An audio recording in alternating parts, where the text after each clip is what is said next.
Well, Excellencies, good morning, ladies and gentlemen. While the topics that I'm presenting today is about the leadership in disaster resilience. And when I talk about the leadership in disaster, I mean the leadership at all levels: government, sub-government, local government, district, communities at all levels. Why we have to have a leadership at all levels? Because Tajikistan has a plenty of disaster around. You have more than 36% of the total area threatened by the landslide, and you have more than hundreds earthquakes within the last 5 years. So plenty of disaster taking place in Tajikistan. That's why we need to have the leadership at all levels.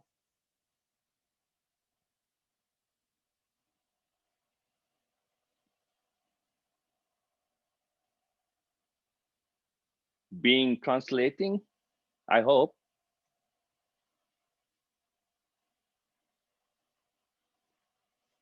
No, okay.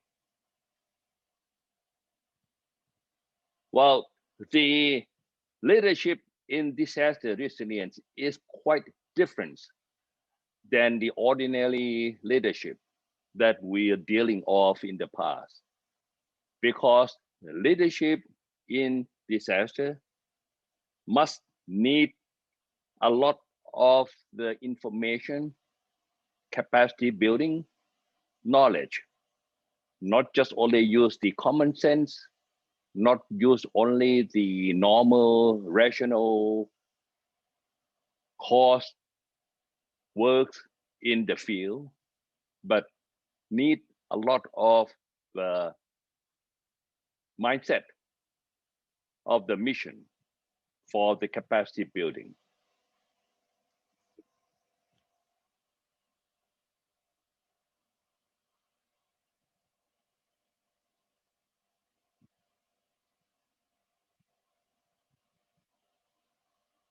The leadership in disaster resilience.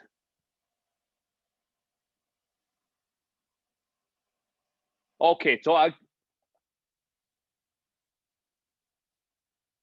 I proceeded. Okay, yeah. So what I mean is the leadership must have the understanding clearly themselves about 5 most important issues that I will be explaining from now on. But before I go into details of the 5 issues of the mindset for the leadership in disaster resilience, I want to make sure that all levels of leadership need to have the clear mind of capacity building for the whole organization, not just the leader alone, not as the sub leader alone, but it includes the capacity building of the levels of the communities, of the local government as well. So number 1 point of recommendation of the leadership for disaster resilience is he or she themselves need to understand the risk and vulnerability. This is a must, first important thing.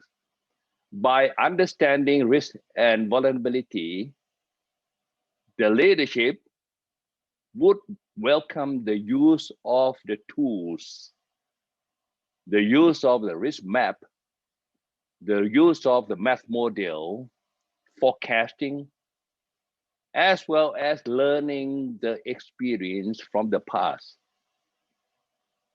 Most important, understanding the risk and vulnerability, the leadership must aim at the worst case scenario, which is Excellency Chairman of this meeting already mentioned that climate change is one of the biggest factors on make the situation getting worse and worse. It will be more frequency, it will be more intensified, and it will be different new approach for the disaster that you never seen it before. Now, what we have learned from the past in the Southeast Asia is that ADPC and the government of Myanmar has been set up some kind of assessment of the earthquake in Myanmar beforehand. Why we have to do the assessment? Because the fault line of the earthquake in Myanmar running from the north to the south of the country. And the assessment need to be done beforehand. This kind of the assessment mission, the leadership must be well aware that it has to be taken place beforehand, not just only when the situation getting worse and the rescue and the response come into function. So the assessment needs to be done. We have done both in Bangladesh and in Myanmar as well with the government. Also in the city of Bangkok, the river always overflown by the water from the north. And the leadership that time are well aware of the overflow of the water on both sides of the river. So with the understanding of the worst case scenario, they decide to make a dike on both sides of the river. The length is about almost 80 kilometers. Now, the lesson also learned from Thailand in the big flood 2011. 3 or 4 major hospitals has been flooded. And we have to do the evacuation of the hospital facilities, of the patient, very chaos. And that is because of the leadership before that time, before the flood come, do not have the assessment, do not have the worst case scenario estimation of if the water come to the ground floor of the hospital, will be necessary force the hospital to close down. Well, that is the very first kind of understanding that leadership must be aware of. Number 2, Excellency, ladies and gentlemen, the leadership must always being able to communicate what he or she themselves understand about vulnerability to others. When I mean others, that means governments, agencies, citizens at large in the affected area, understand the same scenario of the leadership. We cannot afford to have different understanding between the leadership and the public, as well as the leadership must inform the fact to the citizen at large, inform the fact to others government agencies. In many countries, the information has been kept in secret between agencies because they were afraid of losing their face if they have to inform other organizations that they are not ready, they are not thinking about that and this. That is a very bad and wrong practice. We should face the fact between the government agency, face it that we did not have that yet, we are not prepared yet. And so, as well as to the public, inform the fact, don't so worry about the economic impact. don't so worry about the well-being and the psychological effect of the citizen at large. I have learned with the Excellency just minutes ago before we opened this seminar that COVID in Tajikistan is zero. That is very, very encouraging. And that is because of the information has been provided to the citizen at large. So again, the lesson learned from that city of Bangkok is that people on both sides of the big river in Thailand do not understand why we have to build a dike with the height of 3 meters, cover their house facing the river. They're not happy with that. So we provide the information to them, explaining the worst case scenario and the experience learned from the past about the flood and overflow of the river to damage their house anyway. Now, another example is about the big flood in Thailand in 2011.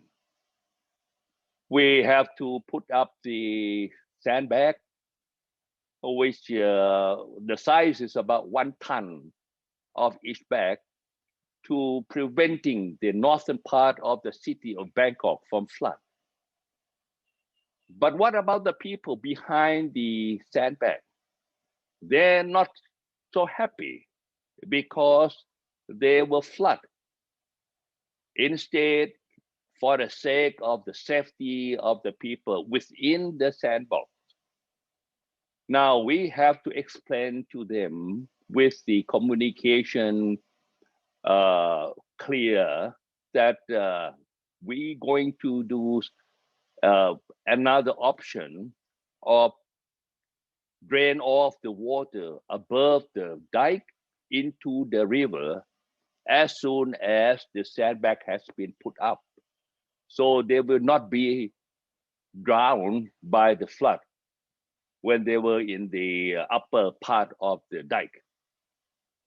Again, in Tajikistan, you have more than 36% of your territory have the high risk of the landslide. Well, provide this information to each of them.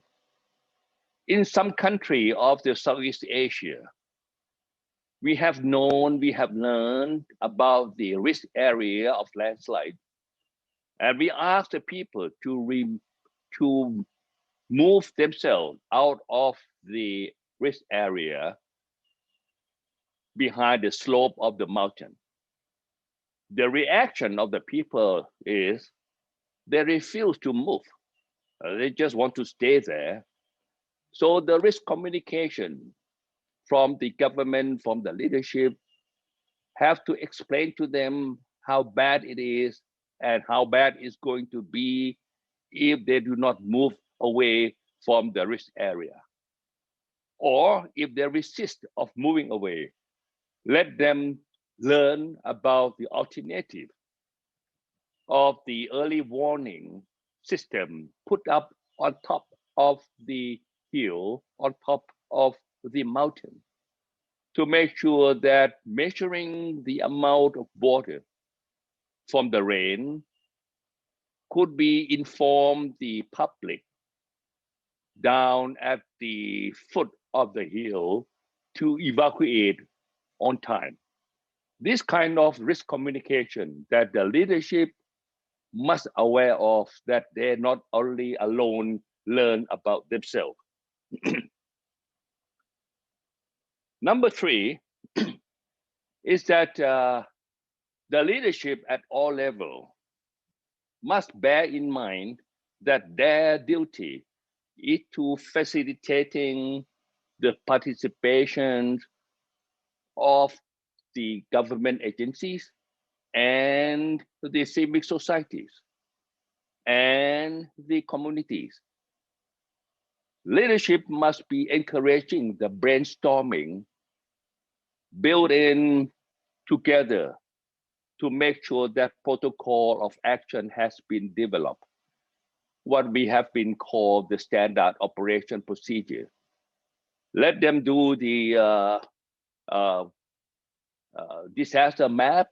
Let them do the risk map of their own, which is also is the participatory process of the community itself. And the leadership look into the filling of the gap between government, between local government, and between communities, and try to decide to fill up those gaps as they need it, but do not intervene into the brainstorming participatory process of the civic society themselves. There are some examples learned from the big flood in the Southeast Asia, both Vietnam and in Thailand in 2011. The amount of water flowing from the northern part of the two countries is huge. And it's coming down into the ocean, into the Pacific Ocean, pass through big cities like Ho Chi Minh City in Vietnam, Mekong Delta in Vietnam, Bangkok in Thailand, and the Gulf of Thailand as a downstream of the water. So there must be the participation among government agencies to make sure that all the plan is synchronized.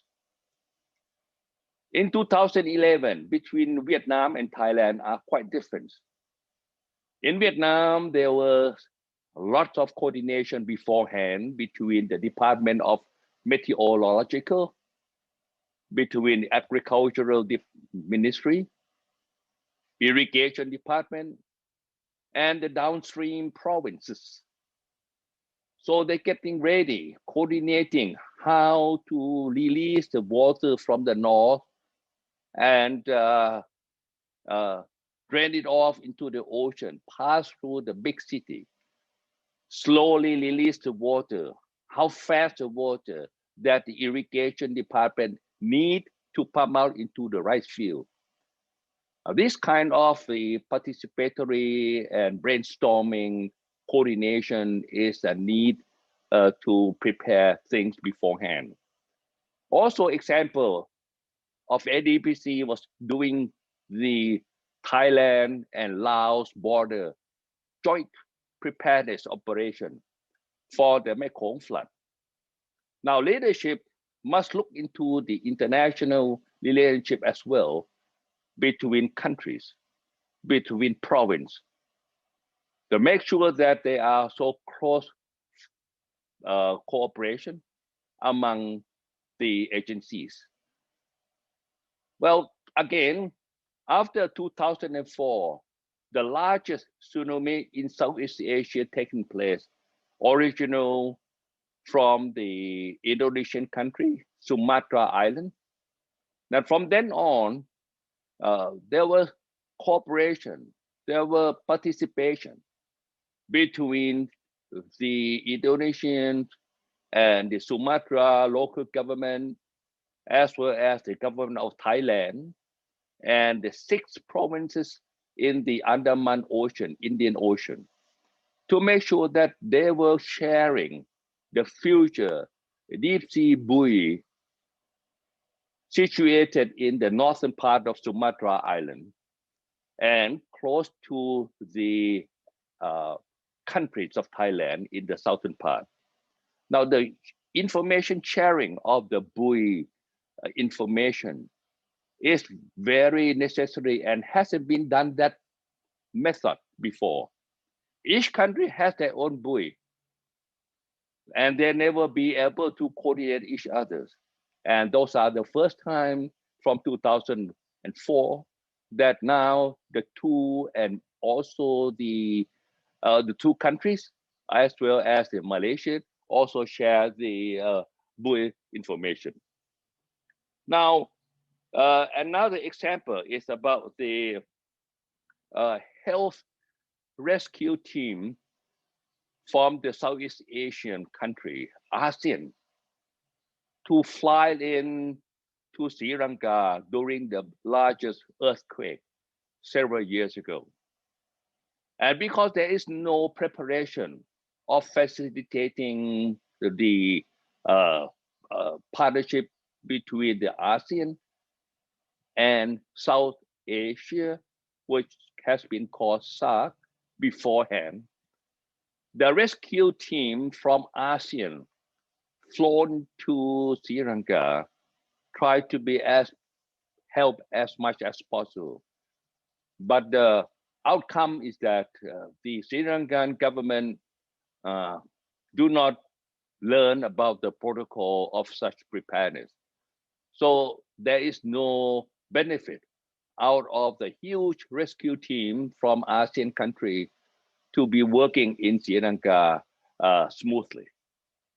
So this kind of the participation among organizations, among countries, among civic society is needed in order to make sure that the leadership has been promoting coordination much.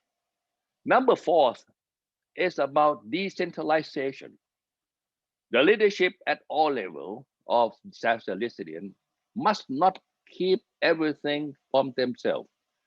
As you may learn that we have been looking into the risk communication, generating the information throughout the agencies, but not only the information, we have to look into the decentralization of power, empower the local government, and make themselves clear at the top level that the top level only put up the policy framework, do not intervene into the local government, provincial government, communities who already know exactly what's going on once they have learned to put up the standard of operation or disaster plan in number 2 beforehand. Now also, the central government, the leadership in the central government help to set up the emergency operation center, not only at the national level, but at the local level as well. Promote them, decentralize, give them more power to set up their EOC system at the local area, and make sure that it is a single command by using what we call the incident command system. What is single command is necessary. Why? Because during the chaos, during the disaster, the area affected cannot tolerate so many commands from the central government, from the local government, from the community, all together in one place. So it's a lot of chaos and confusion. Now, for the city in the Southeast Asia, for example, Bangkok, the size of the Bangkok is about almost 1,600 square kilometer and a population of 10 million. The governor of Bangkok cannot understand the whole situation of the total area. So decentralization of the 50 districts is a must. And it's not just only the paperwork that decentralize them. The leadership in the central area of the city must actually provide the power for them to make decisions. Well, again, you may already aware of the news in 2019 about the cave rescue, and that was very worldwide attention. And they were doing just fine of the empowerment of the local government.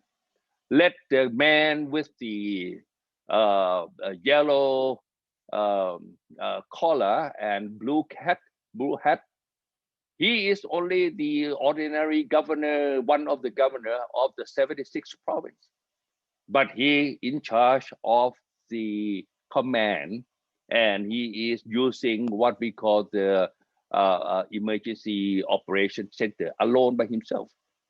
And the central government also provide them the support. The Ministry of Interior do not intervene with that governor was doing. The ministry at the national government provide the additional need for the governor to be used in the rescue. And this is the very good example of how decentralization and empowerment of the local government. Last but not least, ladies and gentlemen, the leadership must have the last things keep in their mind at all time. Monitoring and evaluation. Evaluating that what kind of capacity so far has been developed at each of the local risk area. What kind of capacity is being developed at their own ministry, at the provincial level. The capacity is still very weak. The leadership must provide more of this leadership. Now, for example, last but not least, the meteorological department has been developing the capacity building among the 6 countries in Asia, Southeast Asia. So I just let it 5 point to the leadership of disaster resilience. Thank you very much.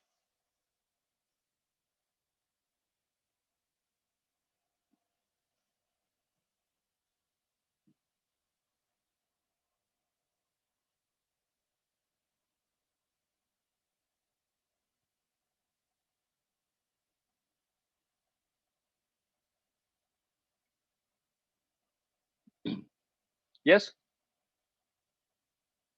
Okay. Thank you.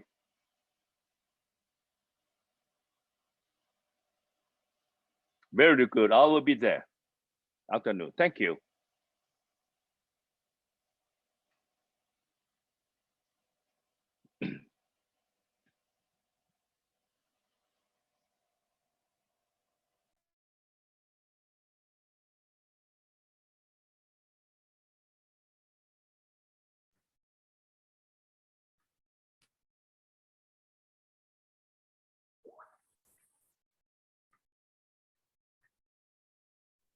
Большое.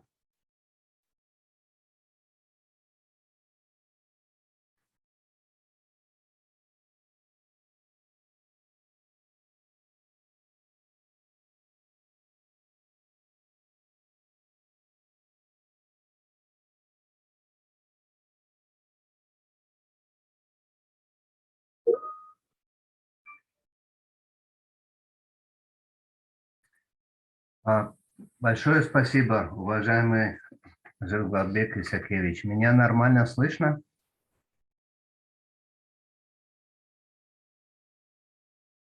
Спасибо.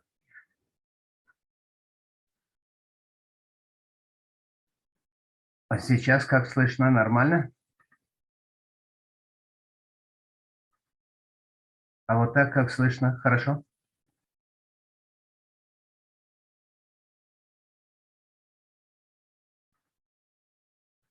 Мунира?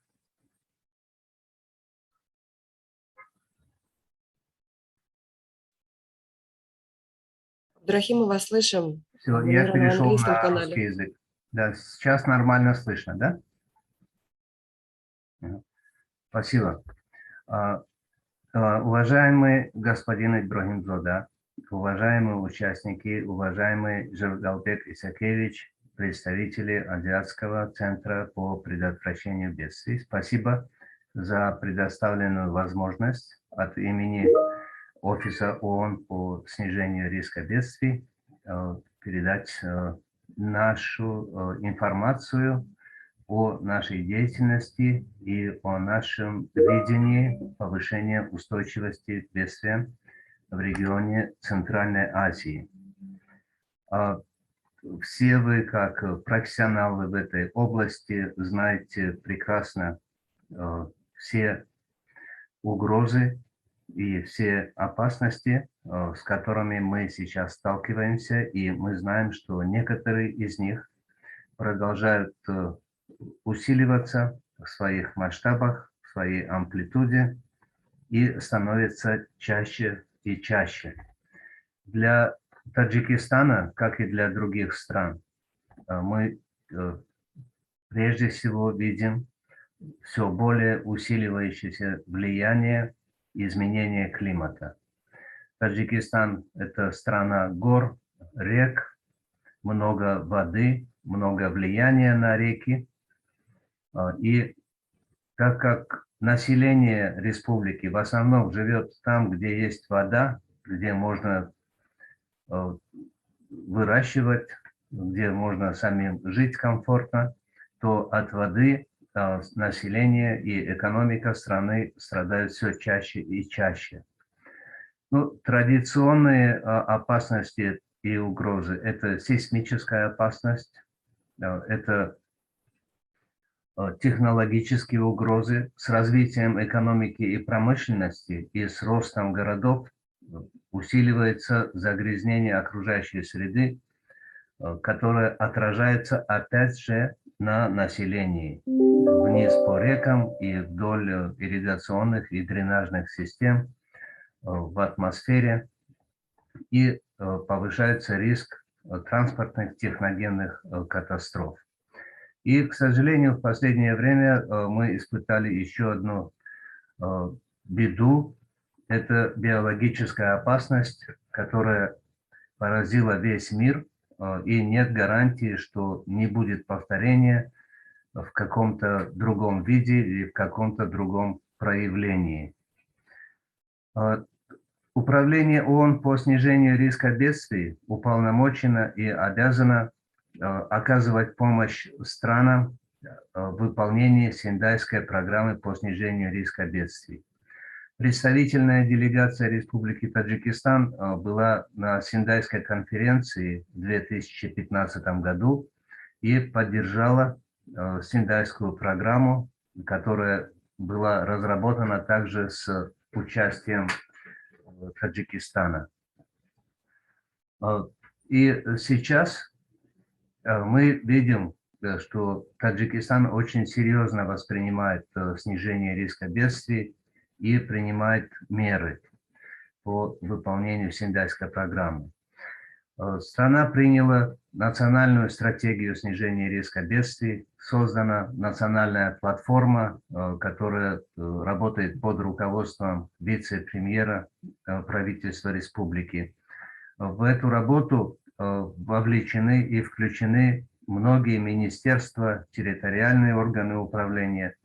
И хочу выразить признательность Комитету по ЧС и ГО Республики Таджикистан за постоянное сотрудничество, понимание и поддержку наших инициатив и за координацию с другими министерствами и ведомствами страны.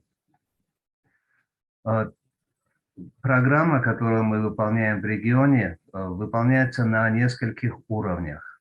На национальном уровне УСРБ ООН, во-первых, помогает создать модифицированную национальную базу для сбора, систематизации, анализа данных по потерям при бедствиях. Мы высоко ценим высокое сотрудничество агентств и министерств Таджикистана в этой работе.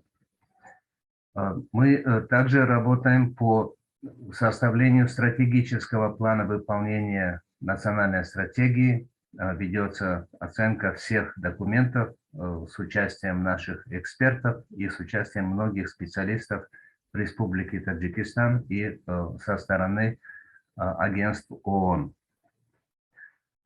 Еще одна линия нашей работы – это разработка рекомендаций по безопасному развитию города Душанбе. Город Душанбе – самый большой и самый быстро растущий город, и население уже около 1 миллиона. И мы делаем оценку устойчивости города, которая идет по принципу что не посторонняя оценка со стороны иностранных зарубежных специалистов, при всем уважении к ним, но оценка проводится большой технической группой из состава хукумата города Душанбе и других национальных структур. Эта оценка состоит из многих компонентов. Общая оценка, оценка сектора здравоохранения города Душанбе, будет еще проводиться детальная оценка всех секторов систем жизнеобеспечения и рекомендации по результатам оценки будут предложены руководству города Душанбе для включения в генеральный план развития города. И еще одно наше направление работы на уровне населения. Мы работаем по повышению знаний населения в некоторых районах центрального Таджикистана, районы республиканского подчинения. Мы сотрудничаем с обществом Красного полумесяца Таджикистана по работе в Рашской группе районов и в направлении Гисара и Турсунзаде. Еще одно направление нашей работы – это координация в снижении риска бедствий в регионе Центральной Азии. Здесь мы с большим удовольствием и с большим эффектом сотрудничаем со всеми странами, но особенно с центральной организацией, это Центр по ЧС и снижению риска бедствий в Алмате, уважаемый директор, которого господин Укашев, сегодня рад вас приветствовать на этой встрече. Для укрепления регионального сотрудничества и координации мы в сотрудничестве с Центром в Алма-Ате разрабатываем стратегию, которая объединит все страны нашего региона и поможет в дальнейшем укреплении сотрудничества, обмена информацией и выполнения совместных проектов в регионе Центральной Азии, которые направлены на повышение безопасности и снижение риска бедствий. Также в сотрудничестве и с инициативой Центра в Алма-Ате будет организован очередной форум глав министерств и комитетов по ЧС, который происходит каждый год. В этом году этот форум глав чрезвычайных организаций будет принят правительством Узбекистана и будет проводиться в городе Ташкент с 4 по 6 ноября. Один из главных пунктов программы – это принятие региональной стратегии для развития сотрудничества стран региона в снижении риска бедствий. Мы надеемся, что все страны региона на высоком уровне примут участие в этом форуме, и соответствующие приглашения и программа уже были разосланы. Форум глав чрезвычайных министерств уже проводится несколько лет и решает важные вопросы сотрудничества в СРБ в нашем регионе. Центр по ЧС и СРБ в Алматы также проводит регулярное обучение и инструктивные занятия с координаторами по Синдайской программе в каждой стране по нескольким направлениям. Это прежде всего национальная отчетность по выполнению Синдайской программы, это вклад в региональные базы данных, и мы надеемся, что это сотрудничество и обмен информацией между странами на региональном уровне будет продолжаться и развиваться. Мы выполняем много еще параллельных компонентов. Мы также поддерживаем страны региона и Таджикистан, в частности, в участии в глобальных и международных мероприятиях. Среди них это Европейский форум по снижению риска бедствий, который будет в ноябре, в конце ноября в Португалии, и приглашения были переданы руководству КЧС и руководству страны для участия в этом форуме, для обмена опытом и развитию сотрудничества.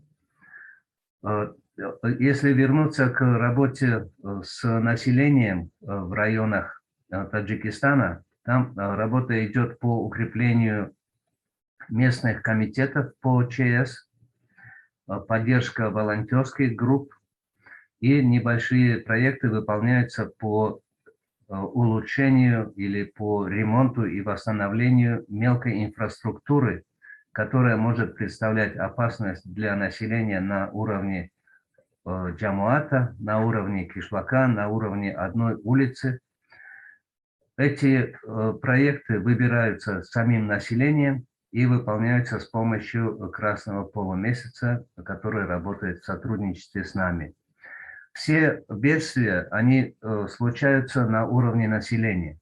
И всегда пострадавшее это население, независимо от того, это сельское население, городское, это чиновники, это дехкани или это бизнесмены, всегда бедствия падают на простых жителей страны. И наша работа заключается в том, чтобы население знало об опасностях, знало, как снизить ущерб и потери, и имела методы и знания, чтобы снизить максимально риск от таких бедствий. Я буду готов ответить на ваши вопросы еще, когда у вас будет время, господин ведущий встречи. Сейчас хочу сказать вам спасибо за внимание и спасибо, Мунира, вам за ваш, как всегда, прекрасный перевод. Спасибо за внимание. Извините, я прошу прощения. Я хочу еще выразить благодарность Европейскому Союзу за поддержку Управления ООН по снижению риска бедствий в выполнении этой программы.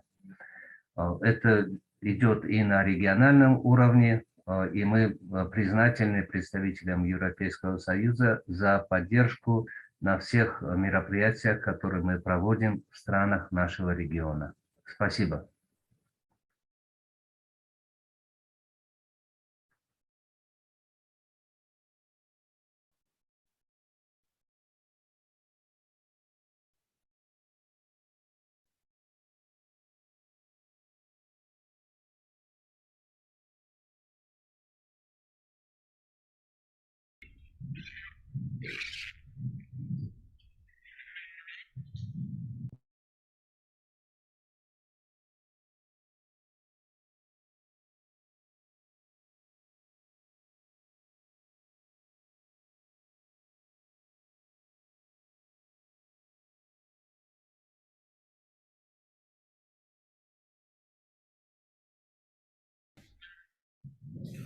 Thank you very much.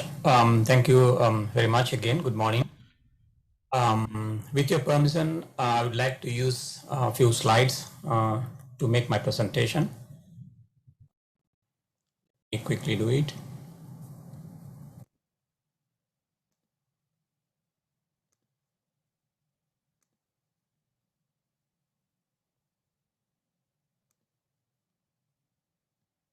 Hope the slides are visible. Bill, is it visible?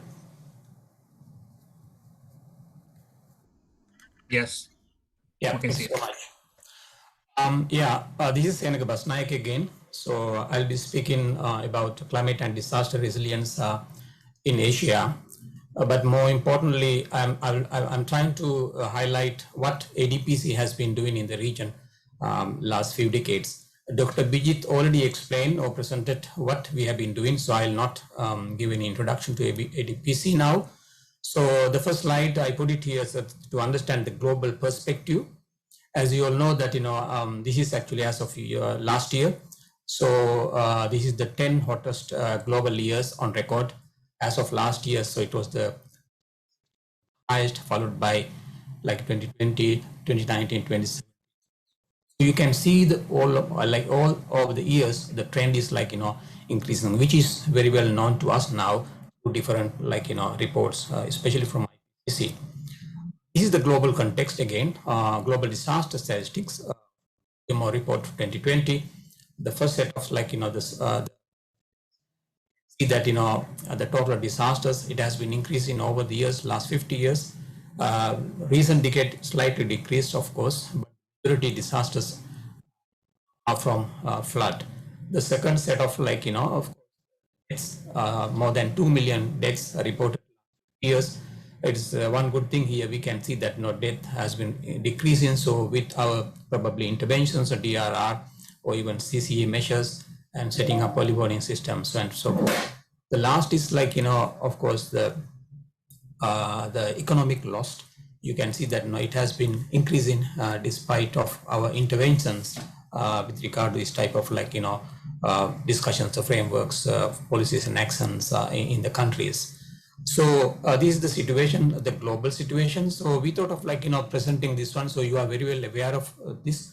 It was highlighted in the very first presentation. So as per our understanding, so your country is very much the mountainous country.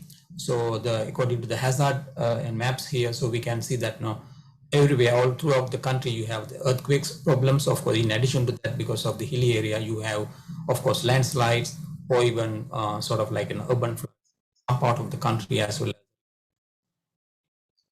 north as well as southwest. In addition to that, we have been hearing from you that the mud flows, avalanches, other hazards are also associated with you, and then it has a greater impact on your GDP. So it is projected to be 1.4% due to floods as well as 5% due to earthquakes. These are known facts to you definitely. So we have also noticed that last several years, based on that actually analysis, so your country is much more vulnerable within this Central Asia. As it was mentioned, the annual average of temperatures has been increasing. Of course, it has been the case in countries.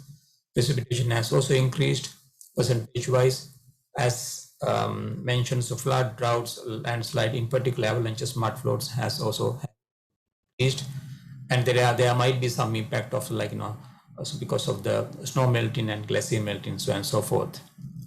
And this was highlighted again in the very first presentation by Director probably Ukeshau. This is the sort of report which came out August 9th. This is still the draft pending for final editing, but nevertheless we have also seen the temperatures have been increasing over the years from 1850 last 170 years. It is very well documented that the human influence is some sort of simulations they have done with human influence as well as without human influence, right? So the graph, you can see that it is in line with what we have observed. The science that we have been using by scientists, of course, it is very well it is proved that we can simulate the past climate. So is the future as well. So this is the situation the future as per IPCC 6th report, that is a working group 1. At the time of signing Paris Agreement, we were hoping that we can still control, have the sort of temperature increase well below 2 degrees, but now realization is not the case. As of according to these reports, in 20 years time, so we'll be crossing 1.5, meaning we are in now 2020, let's say 2021. In 2040s, we'll be crossing. So if the situation is like that, so we may not probably able to control the global temperature within 2 degrees centigrade by the end of this century. The right hand side, the upper panel, it shows the temperature situation. So now they are using SSP, the shared socio-economical pathways, and then even if you follow the middle one, that is SSP2, which is equivalent to 4.5. So we are still crossing 2 is going to be 2.5 by end of the year. Same is true with sea level rise, which may not probably, of course, applicable to you. There are some other information also here. It is mentioned what would be the likelihood of globe after 1.5 increase, 2.0 increase, as well as the 4.0 increase. So the much of the warming will be happening in the sort of towards the pole than tropics. These are sort of global perspective I am talking about, but we were able to find some sort of study done by GIZ, and you can see that of course with the AR5 the data, that is the RCPs represent The left panel shows what is the current situation. So that is on tonight average situation, the rainfall. This is the temperature, annual temperature. You can see that now.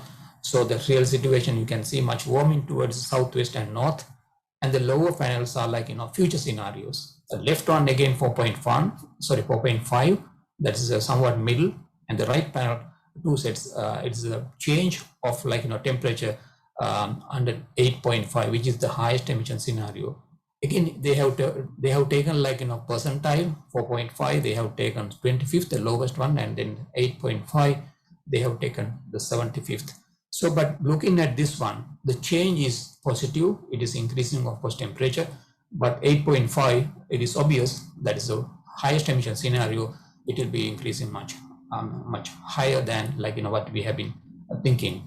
So this is the situation with the AR5 data sets. Of course, maybe just release the AR6. So maybe your country or other regional organization can work on the sort of like, what would be the situation in particular Tajikistan in years to come. This is similar, but rainfall. Again, the first top left one is what is the regions 1961 to 1990, but the lower ones again 4.5 as well as the 8.5. So the 4.5, which is the medium scenario, so the rainfall change may not be like, maybe some parts, especially the southwestern wise, and then the 8.5, all the areas will be increased. This actually we didn't do, of course, we have taken from GIZ report, as I was mentioning. So you need to do this report, maybe this type of exercise. AR6, like other countries, we have also seen some limitations and challenges within your example. We are good at doing hazard assessment, but in order to understand, in order to address or reduce the risk, you need to do risk assessment. It is not only hazard, but you need to put few other ingredients, for example, exposure, vulnerability. These are very tedious work. You need to collect the exposure data, like with detailed exposure data, in order for you to do sort of like risk assessment. So it's a kind of like we have seen there are some limitations in the region, in your country as well. And then multi-headed early warning system. So we keep mentioning in other countries also, we have good setup, like maybe hybrid agencies, they are doing forecasting. But I think when it comes to dissemination, or even especially local level, so the system is not in place. So we need to strengthen the multi-hazard early warning systems in your country as well, the way that we understand. So disaster management integration and mainstreaming into planning and development. Then there are some challenges, of course, many countries, and DRM plans, policies and strategies, and disaster response plans at all level, not only at national level, of course, sub-national and community level. And then we need to also like build or improve the capacity of agencies as well as the community. And then we have seen many countries in maybe in your region and your country as well, probably. So the data sharing data and information among the organization. So without data sharing, we may not be able to do like This is the important thing, probably to understand what ADPC has been doing in the past. So we have been doing like over 30 years. We have been doing in a lot, but here just I'm mentioning also a few examples. So let's talk about disaster risk knowledge, which is going to be the first priority of SFDRR. That's important. In order to make some solutions, come up with solutions, you need to understand risks. This is a recent example that ADPC has been doing. This is Dala Township in Myanmar, close to Yangon. The top left panel shows the sort of like inundation, the risk due to 3 meter flood due to storm surge. This is storm surge. Right panel is we call fragility curves or vulnerability curves, and the left panel is like we have highlighted or zoom in for that Dala townships. You can see that the red ones are which very much in risk, so the green ones are not. So this type of like risk assessment which we have been doing in the past in Asia and the Pacific, many countries. So we thought of like mentioning this one. It is not only the assessment, but you need to have some sort of platform in order to communicate with others. So we have been using Mobilize platform in Myanmar, and then we are planning in Vietnam as well. This was developed by Salford University of the UK. So it is basically to put all the sort of like information together. So then, we can communicate. So we can install, we can give this, software, the package countries or the city officials for them to understand, identify, or understand the future. When it comes to forecast information or improving, the previous two are very much like, risk assessment is very much National Disaster Management Organization work, plus other sectoral. This is very much with the National Hydromet or Meteorological and Hydrological Services images. You can see that now we develop or we introduce, some sort of like, visualization softwares. So the left panel is kind of like Dyna software, which Norwegian Meteorological Institute developed, and then we introduced these systems to Myanmar and Bangladesh. And then ADPC, we are running sort of like, some kind of like model with a research forecast in WRF model for us to understand, of course, to build capacity of the regional hydromet services.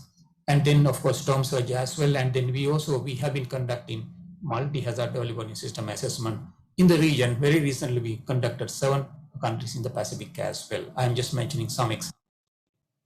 For warning and dissemination, so it is very much lies with many countries with NDMO.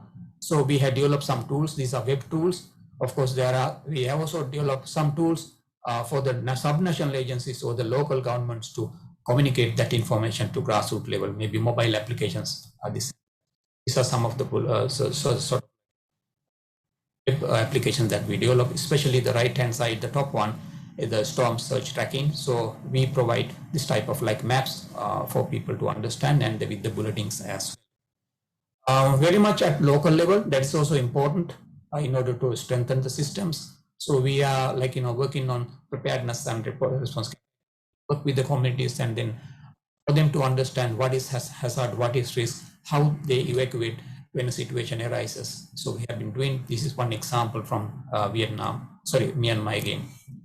In addition to that, ADPC has been working with the countries to provide future scenarios. This is just one example for Thailand. We developed a scenario for Thailand. So using NASA Earth Exchange NEX models. So this is actually RCP 4.5 and 5.5. You can see that 2025, 2050 up to that. So how this situation, this is precipitation. So we have been doing this work for other countries. And then this is climate data portal, which is very much important. So we developed these portals and introduced to national hydromet services in Nepal, Myanmar and Bangladesh, for them to sort of like, disseminate that information to, or communicate or disseminate that information to other people. For example, if somebody, a researcher or sector organization, if they need data, they don't need to go to that NOMED department. They can simply go through this one and then understand what data available and they can access. Of course, in understanding the fact that these are price tagged, there is a price tag. So tariff is there. So we also made some arrangements with these governments for them to sell data to requested parties. And very recently, under USAID project ADPC, we developed this, Mekong drought and crop watch. This is basically to sort of monitor and forecast droughts. This is not only meteorological drought, but hydrological drought as well as agriculture drought. So we are running this model every 15 days for Mekong region, 5 countries. But that can be customized to other areas as well. And then it gives many indices. So based on indices, we can calculate the indices for hydrological drought, meteorological drought, as well as is another tool that we developed, the same project, USAID Survey Mekong Storm Tracker. So this is based on near real-time information from sort of like, GPM, Global Precipitation Mission, probably you are aware of. So we can get near real-time information. After gathering this, collecting those information, then we can overlay with the critical infrastructure. This is actually situation, southern Vietnam. So you can see that now if we can overlay, the red patches shows the very much high intense rainfall. So we can, or the national hydromet agencies or even disaster management agencies can warn the people. This is another tool again, HydroFlood. This is actually near real-time mode, it runs. We are using different satellites, sort of like, Landsat and other satellites in order to understand the water level and the level, so that that can be used for like, warning people. So towards the end, this is the last slide from my end. by understanding the country context and after hearing your earlier presentations, so these are some of the recommendation possible support from the regional partners. For example, we definitely improve the capacity of NMHS as well as NDMOs and sectoral organizations on this, climate and disaster risk management. Then, of course, the data collection, which I also highlighted, that's important among, after collecting the sort of sharing the information of the sectoral organizations. Strengthening early warning systems, you have several hazards. So strengthening the multi-hazard early warning system is also very much important. And then I just highlight the impact with forecasting and risk-based warning. So the recent years, World Meteorological Organization, WMO, has been promoting impact-based forecasting. You need to understand the impact, then you can forecast hydrometeorology services. In order to understand impact, you need to do risk assessment in those areas. So it's a kind of like risk assessment is everywhere, and then you can issue warnings. NDMOs can issue warnings based on risk. Risk-informed planning and development. The integration of sort of like traditional and indigenous knowledge is also important.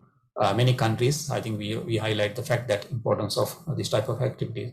This is sort of like, list that we are thinking of, like, might be useful for you to understand. Then you can seek some guidance or the support from regional partners.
So thank you very much, Mr. Deputy Chairman, and also thank you everyone for inviting the World Bank to speak at this event.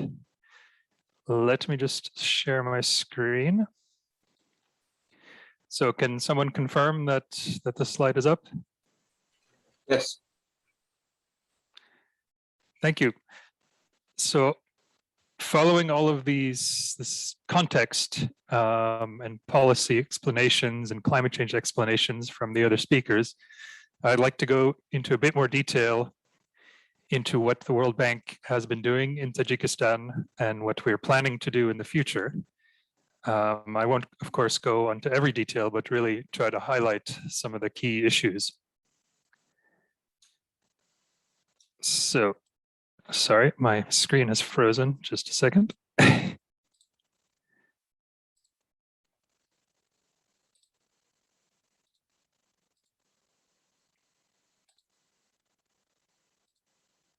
Okay, hopefully this will work now.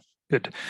So our engagement in disaster risk management, it started several years ago, but really took off, in disaster risk management in Tajikistan, really took off after the flooding and mud flows in 2015, as well as an earthquake in 2015. The government requested support to help rehabilitate and recover from the disaster. And so we launched a project called Strengthening Critical Infrastructure Against Natural Hazards, which is a $50 million project, really starting to implement a few years ago in 2018. And the point was not only to help recover and reconstruct from the events of 2015, but also to help make the country more resilient. Some of the areas where we have been investing together, at least on the activities shown on this slide with the Committee of Emergency Situations and Civil Defense, We are helping to establish a national crisis management center, including some provision of some mobile command and communication vehicles. And I think this is quite important. Some of the speakers mentioned the need for strong coordination and leadership, not only for disaster reduction, but specifically in times of crisis response. And I think this investment will certainly help the Committee on Emergency Situations to take and fulfill their leadership role across the country and also in specific locations during disaster situations. We've also been supporting the completion of a probabilistic seismic hazard assessment with a specific addition of microzonation for the capital city Dushanbe. This also supports the underlying need for risk information, risk understanding, and risk awareness. And we've been supporting the development of a risk financing strategy. I'll talk about a few of these a bit more in detail later on. Just a brief update. The National Crisis Management Center is under construction as we speak. We recognize there have been some delays, and we're also frustrated by these delays, as is the committee, but we will work together to ensure speedy progress. Under the same project, we have been helping to make critical infrastructure more resilient. For a country such as Tajikistan with a lot of remote locations, as mentioned before, 93% mountainous, so a lot of difficult to access villages and communities that need to stay connected with the rest of the country and the rest of the world to facilitate trade and to really help reap the development benefits that Tajikistan is seeing. We have been rehabilitating 18 bridges in the Pamir Mountains and making them more resilient, as well as developing or reestablishing flood protection infrastructure in the Khatlon region. All of these having been damaged during the 2015 floods and earthquake. Just a few photos. You can see here a rehabilitated riverbank in the Khatlon district. And here a rehabilitated bridge in the Pamir Mountains along the main M41 International Highway, which is a critical road for Tajikistan, really connecting the east and the west of the country. Now, alongside these investments, we've also been supporting additional assessments that will help the government and the partners such as the World Bank and others to really identify key investment needs in disaster management. I will focus on this slide only actually on the last one, because I know we're quite late in the schedule of the meeting. We recently completed earlier this year an assessment of the economic impacts along key roads. We looked at over 2,000 kilometers of roads, and based on an initial assessment using GIS and other satellite-derived information, we looked at 331 specific locations with visual inspections and monitoring and measuring to really look at what are the risks and what are the opportunities to make the roads more resilient so that interruptions are minimized. I think this is an interesting slide policy-wise, because we see the results of our study, and we see that on a number of roads, the green ones, traditional physical investments are economically viable, meaning construction of avalanche galleries, improvement of culverts, basically infrastructure investments to protect the roads are economically viable because of the heavy traffic that is on these roads and the critical importance of these roads. At the other extreme, the red roads, not to say they are not important, but because of the extreme disaster risk that is faced on these red roads, and the fact that traffic at certain times of the year is relatively limited, significant infrastructure investments might not be the most economically efficient way to go.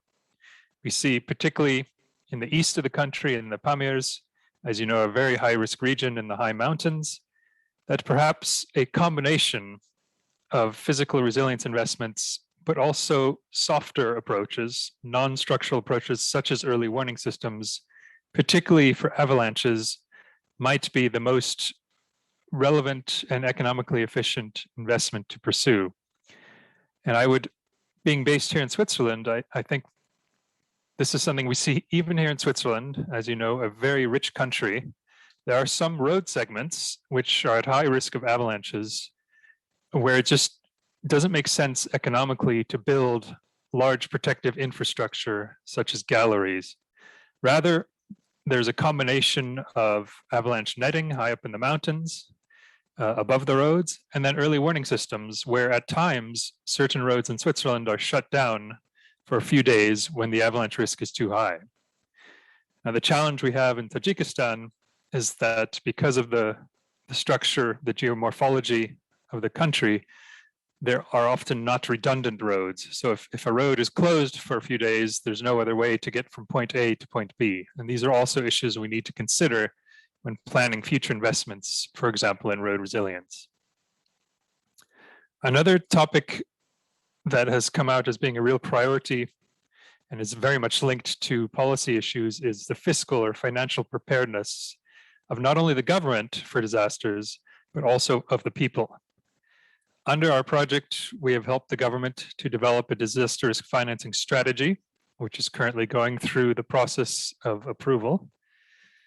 What's important to note is that the fiscal risks, meaning the preparedness for the government to be able to access liquidity quickly in the event of a disaster, is quite low right now.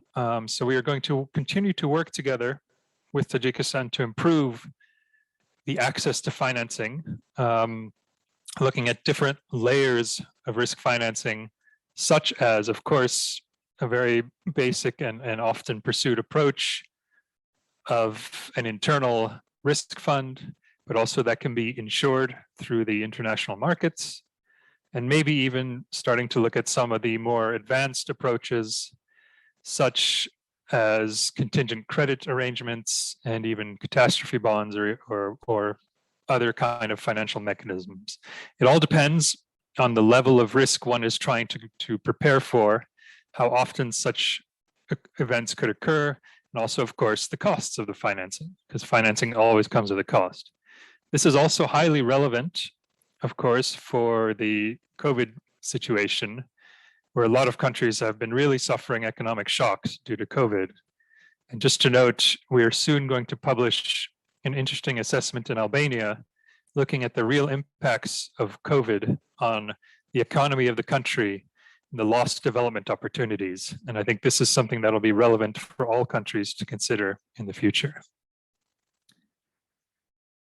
We've heard a lot in the previous presentations about the climate situation in Tajikistan and the unfortunate negative future trends that we see.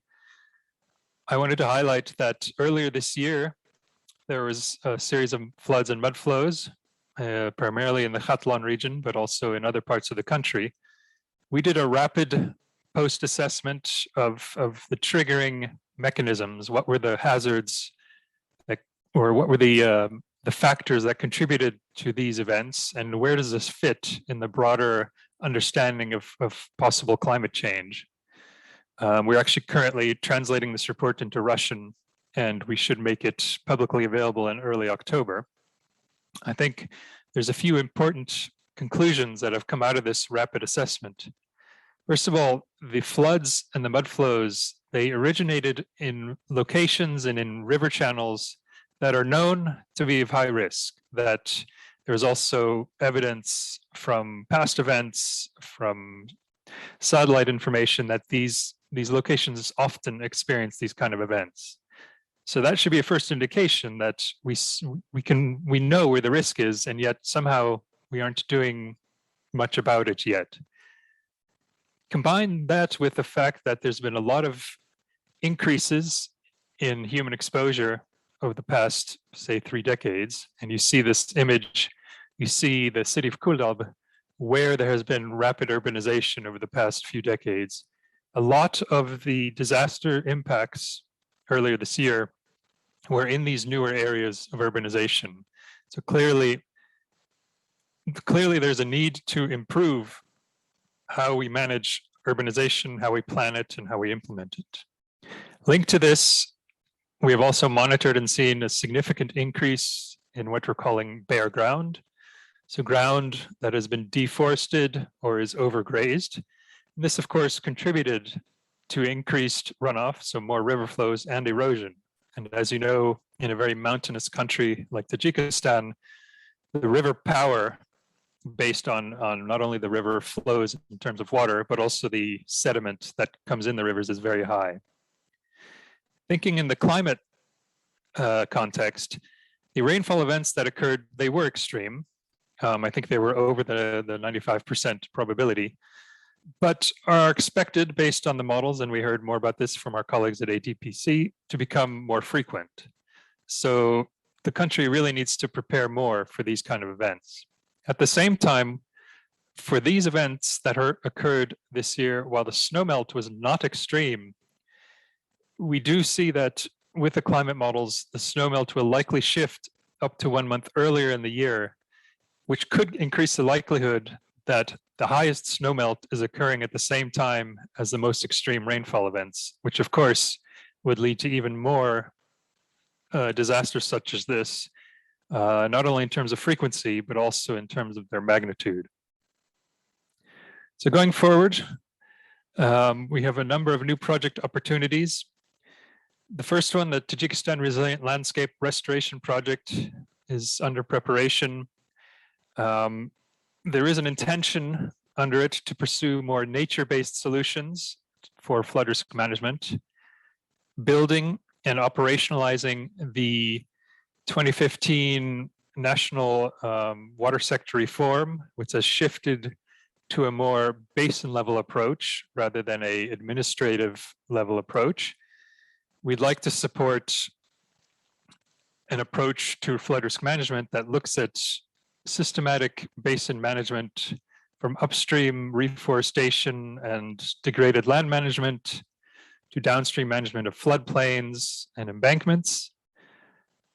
We see in the National Disaster Risk Reduction Strategy, which was reviewed in earlier presentations, that there is a commitment to taking greener approaches to disaster risk reduction, more ecosystem-based approaches, which in a very mountainous and arid context like Tajikistan is a challenge. But we would like to start supporting the government to pursue such approaches. Perhaps more important for this dialogue is the second project that I mentioned, the Tajikistan Preparedness and Resilience to Disasters Project, which we actually just started preparing 2 weeks ago, really, where we are discussing with the various counterparts what the priorities are. We think we'd like to continue to invest in resilient roads based on the assessment I described before. This is clearly a priority for Tajikistan, not only in terms of infrastructure itself, but in connectivity, in access to services for mountainous and vulnerable communities. In addition, we'd like to take the next step of support to the Committee on Emergency Situations by helping them to localize their response capacities. And colleagues from ADPC mentioned this as an important priority. So we will help them to ensure that their coordination capacities at the subnational level are strengthened, not only through building rehabilitation and equipment, but also to strengthen the overall information and communication technology backbone for disaster management in the country. So including how the Committee on Emergency Situations communicates and receives information from relevant partners and agencies such as Tajik Hydromet, as well as how early warning information is disseminated to local authorities, to other ministries, Ministry of Water, Ministry of Energy, so on, but also to people, to people that really need to know what's happening in the next hour, in the next 6 hours, in the next few days. So we'd really like to support a rollout of a more inclusive, more reliable, and more stable way to deliver real-time information and warnings to the citizens of Tajikistan, and to take advantage of the recent installation under the Asian Development Bank project of a weather radar in Hisar, which could prove very useful, not only for some of the hail suppression activities that Tajikistan is pursuing, but also to warn people of impending extreme weather events. So thank you very much for your attention. And back to the moderator, please.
Probably you're asking me, am I correct, Seneka?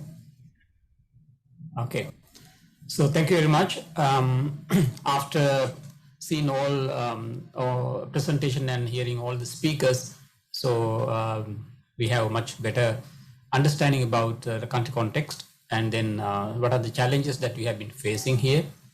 So I think, the previous speaker Daniel also highlighted some of the important the risks that you have been facing in the hilly area as well as urban areas as well. What I would like to do here actually within this 3 to 5 minute time, so to understand, like now we have been discussing about a couple of frameworks, the SDGs or even SFDRR or in Paris Agreement or let's say UNFCCC. So we have seen some sort of synergies and coherence. Of course, if you just put all together, so understanding risk is also and then making solutions and preparing solutions is the main thing. So SFDRR, you have seen that from presentations. So there are 7 targets, A to G, and then there are some sort of if I pick the most relevant one for ADPC, I'll pick the what you call the target G, which is strengthen early warning systems, maybe, and then making sure information is flowing to the grassroots level, people who are at risk, by year 2030. That is the target under this SFDRR. So which is very much linked with Paris Agreement, because Paris Agreement talks about, of course, the hazards and then making some sort of solutions through climate risk management or climate change adaptation, so and so forth. So I'll pick that one. Maybe other speakers or other panelists can also do the same way. They might be doing the similar way. So there are so many other coherences as well. I'll just pick target G, which is actually strengthen early warning systems, as it is very much relevant to this topic. So in order to the way that we have seen from the country perspective, so we have so much of hazards, in particular avalanches or the mud flows on the landslide in the hilly area. So, and it was highlighted Daniel as well. So in increasing or improving the early warning system is also very much important in this particular Tajikistan context. When it comes to south or west or even northern area, which you are facing riverine flood or even urban flood, I think that's also another thing that we can think of, strengthening early warning systems for floods. So in general, multi-hazard early warning system, strengthening multi-hazard early warning system is, I think, very much important. And then World Bank is supporting, and it was mentioned probably there are some projects from ADB also to maybe set up networks, so and so forth. These actually, if you take multi-hazard early warning system, if you take end-to-end early warning system, it is not just working with National HIDMET services. Yes, we have 4 pillars on that actually: the risk knowledge, and then detection, monitoring and forecasting, second pillar, and then dissemination communication, third pillar, and then working with the communities and local authorities to make sure the response capacity is improved. So these are the 4 pillars, and then of course the cross-cutting is a governance. So what I feel to see this, looking at these coherences as well, and then in this particular situation, your country, you need to strengthen strengthen early warning system. And then when you strengthen early warning systems, you have these you need to understand or address these pillars. It is probably not through a single project, maybe multi-project and multi-million projects, World Bank or even other the donors or the banks are supporting. I think that's the important thing, the way that I feel. So from our regional perspective, as I have presented, it is in disaster preparedness and have been working in the region Asia and the Pacific, including in Central Asia as well. So if you need any sort of support or help, so we are more than happy to do so. So I'll stop here. Thank you very much.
Well, the most important things, I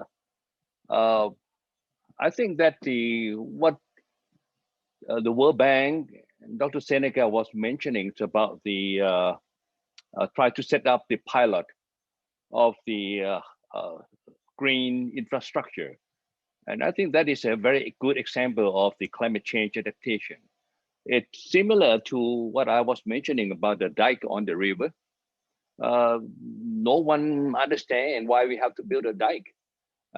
Same thing with the World Bank was mentioning. No one will be understanding about why we have to do the green infrastructures. But when the time comes that needed, will be appreciated by the public at large.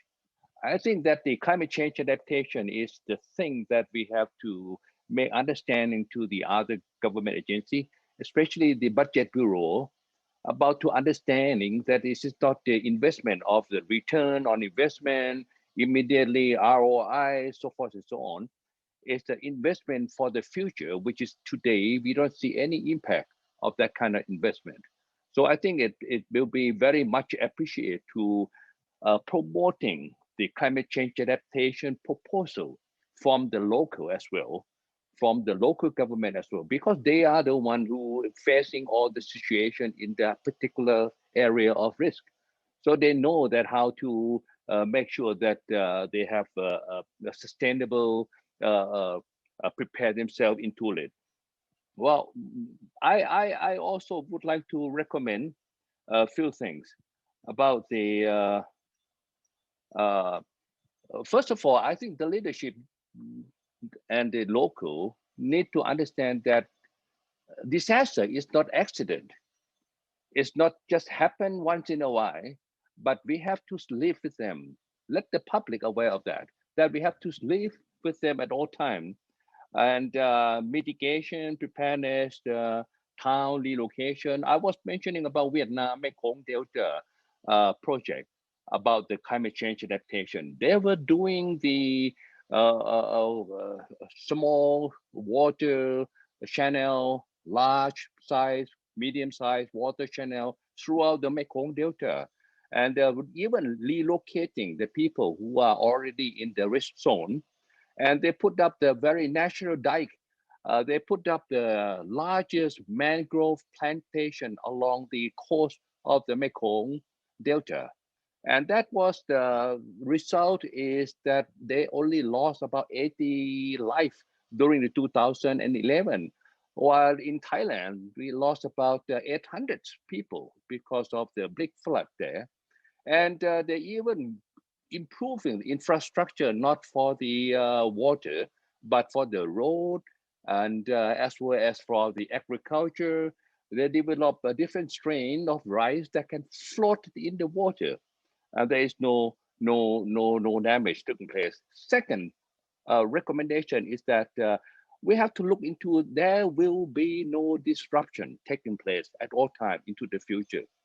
So let's make sure that if there's a landslide, a mudslide, or the flood in Tajikistan, make sure that the disruption taking place so small portion of time, which is what ADBC, especially Mr. Bill, was very engaged in the what we call the business continuities plan.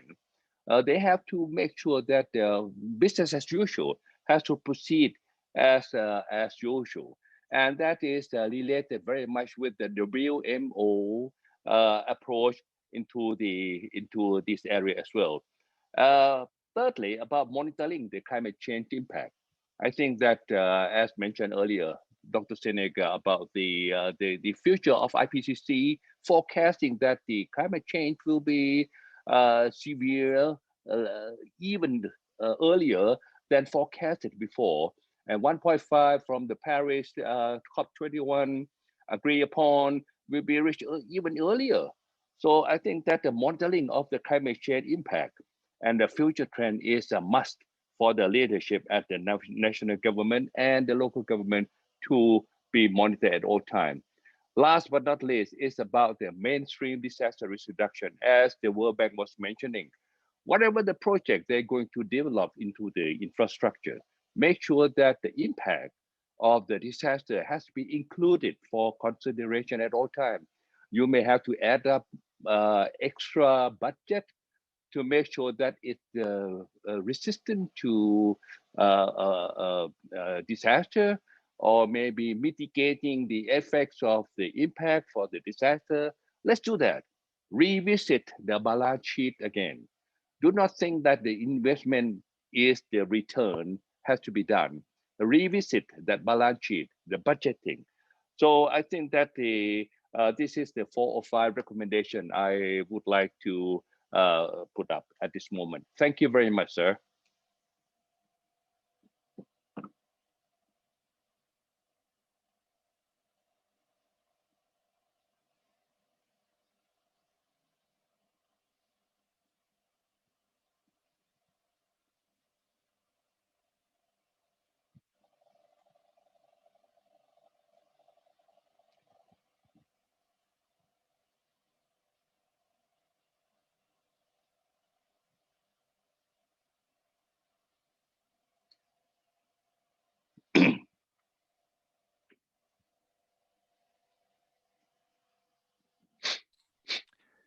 Thank you very much. And also for, again, thank you for inviting us to this event. So I think there are a number of recommendations I'd like to suggest. One, I think national disaster risk reduction. Sorry, I'm hearing the Russian too. I don't know if it's on the wrong channel. So in terms of leading disaster risk reduction in the country, the Committee of Emergency Situations obviously has that mandated leading role, but it needs to be recognized that the committee can't do everything and shouldn't be expected to do everything. Rather, I think the committee should help all of the other agencies, ministries, and partners in the countries transition from a more reactive approach to a more pre-disaster risk reduction approach, to integrate risk considerations into everything that the different agencies and ministries do. So I think the committee itself should take on this leading role through a lot of advocacy, but also not expect to do everything, rather focus on their core mandates in terms of disaster preparedness. In order to help all of the different sectors in the country integrate risk reduction into their activities, we need to open up the limited but still available risk information that's out there. A lot of partners such as ADB, UNDP, World Bank, World Food Program, we've all supported different risk assessments at different levels for different hazards across the country. It seems often these risk assessments end up on a shelf somewhere, rather than being put on some kind of a national geoportal where everyone who needs access to this critical information can access it. So there needs to be a push to make data available. And I would even go as far as to say to take an open data approach so that citizens can also access this information. Another recommendation would be to really push hard to implement the national water sector reform. The national water sector reform shifts, again, the responsibility of managing rivers and lands to the basin level, which is a much more integrated approach, looking at land use, at energy, at disasters. It looks at all the aspects, and it takes an ecosystem-based approach. It's great on paper, what has been approved by the government, but implementation so far, of course, it takes time. Implementation also takes a change in mindset. So I really think the government should push forward hard with the water sector reform. We also see that seismic risk, earthquake risk, is significant in Tajikistan. And though there's been a lot of recent efforts to improve the understanding of earthquake risk, it's time to take it to the next level, to modernize the building codes, to help the construction industry integrate the building codes into their designs and construction, and to ensure that the relevant authorities have the power and the capacity to enforce these building codes. Otherwise, the next earthquake in Dushanbe will really be a huge disaster. So finally, the last recommendation ties in closely with with what the colleagues from ADPC mentioned, and this is really to integrate risk considerations into all sectoral planning and development. I mean, we here at the World Bank, every project we do, no matter what the topic is, whether it's energy or health systems or education, every project is screened for disaster and climate risks. And if they are significant, we increase the budget and add activities to ensure they are resilient. You have a national disaster risk reduction strategy, which is great, but I think there also needs to be a real plan that shows exactly what needs to be done, who's going to do it, and when it's expected. And just as a last note, we have been supporting Bulgaria as an example to do exactly that, to translate their policy commitments into real activity commitments. And this has been a very large effort over a year and a half, consulting with all of the local authorities, all of the ministries, civil society, private sector. But we now have a very tangible and costed plan, and all of the partners, such as the World Bank, ADPC, and so on, can then slot into that plan, say, well, we have funding to support this activity or that activity. And that way, you get the most out of our support, we reduce duplication, and you can efficiently move forward to reduce risk. Thank you.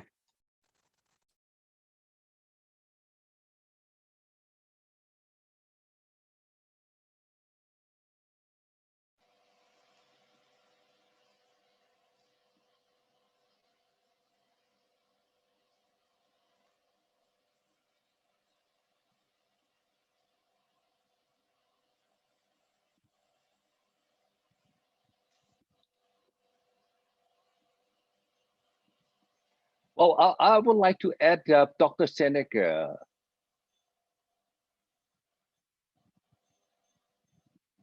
Yeah.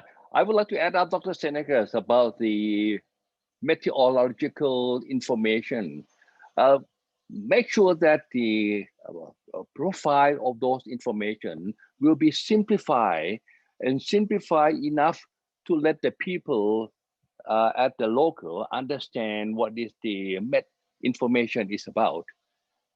This is very important because the Met people always talk about the big words, but the people at large, let them learn about the understanding of the Met interpretation as well. So this is the one thing, so but simplification of the Met information is necessary. Thank you.